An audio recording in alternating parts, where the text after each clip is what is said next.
Good evening, ladies and gentlemen. I want to thank you sincerely for the courtesy that you have shown us as candidates throughout this election campaign, and on a personal note to say what a wonderful learning experience that it has been. This has never been a more nerve-wracking experience when one has to get up in front of one's own, if you will, because there is nothing like one's own who will put you through the rigors. But as a result of this process, I want to say that I'm proud to have shared this platform with Michael and Ciara and Alan, and I know that by virtue of this exercise that there is a future for the Labour Party within the Irish polity, and that whoever wins this contest, I can tell you assuredly that whoever wins this contest will have me at their back, and I'll go through that wall for them to help them to renew and regrow that party, and that's the commitment I will give in the first instance. In the short time that is available to me, I just want to say that in 2016, we have to restore to the people a healthy society and a healthy economy. And there has to be a twin-track approach, if you will. There is the short-term view, if you take the grand historical narrative of the Labour Party, which is the next 2 years, the short-term view of what we can give back to the Irish people. And then there is the Labour Party of the future. And in the next two budgets, if we are going to restore a healthy economy and society, I do believe honestly that we have to recognize the sacrifices that working people have made. And recently we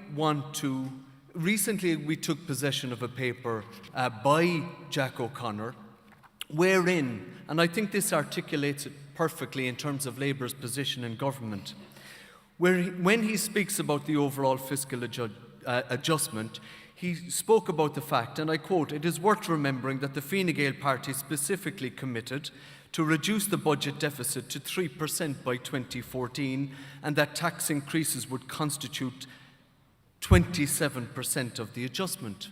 In other words, had Fine Gael had an overall majority, the level of cuts would have come in at 73%. We in the Labour Party prevented that from happening by virtue of the programme for government and by virtue of our strong position of punching above our weight. And I believe, although we had to cut public expenditure, it could have been a lot worse.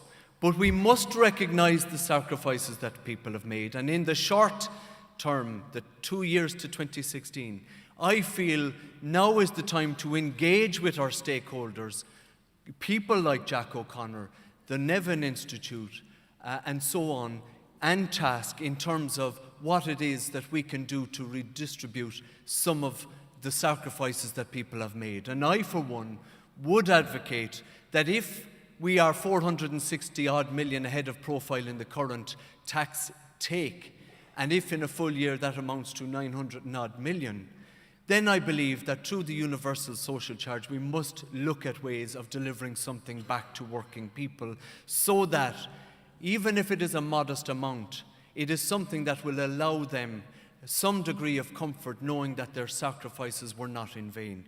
That is something that I would want to commit to and want to discuss with all of us here, as a political party, from the branches right up to the leadership, whoever that person will be, so that we can engage politically again on those issues that exercise us. And in the longer term view, that we must look at the fact of where we sit now in the Irish polity. We are a social democratic party. I am very proud of that fact. But in the 5 to 10 years, we must plan for that renewal and we must reinvigorate the organisation. And if I was to look at the local elections, I could see no fault in the fact that there were thousands of members out and family members and friends of candidates who came out to absolutely support their candidates in their local areas. So I believe that we are still a strong force in Irish politics in that sense, and we shouldn't lose sight of that positive fact. But that We must connect the individual member to the very top of the party, and that the branches again must become political units, if they will. And if one member, one vote is to mean anything, it means that the member has a voice which must be listened to, because there was a disconnection. And I, as a minister, take some responsibility for that. I absolutely do. But it is something that I feel that we can reconnect with and manage and deal with. I just want to say that there are challenges facing us, but I believe that we have a future. I believe that I have that energy, if I was to become deputy leader, to take the party forward. I believe that because I believe that I can work with the excellent people beside me here, and that whoever wins this contest, that no matter what the outcome of this, that there is a future and we will all be part of this future, and that we will give it 110% of our energy and time to renew this party. And I want to thank you sincerely for your time given to us during these hustings. It has been a wonderful experience, an energizing and positive experience, and something that we have all learned so much from. Thank you, Sean. Thank you very much.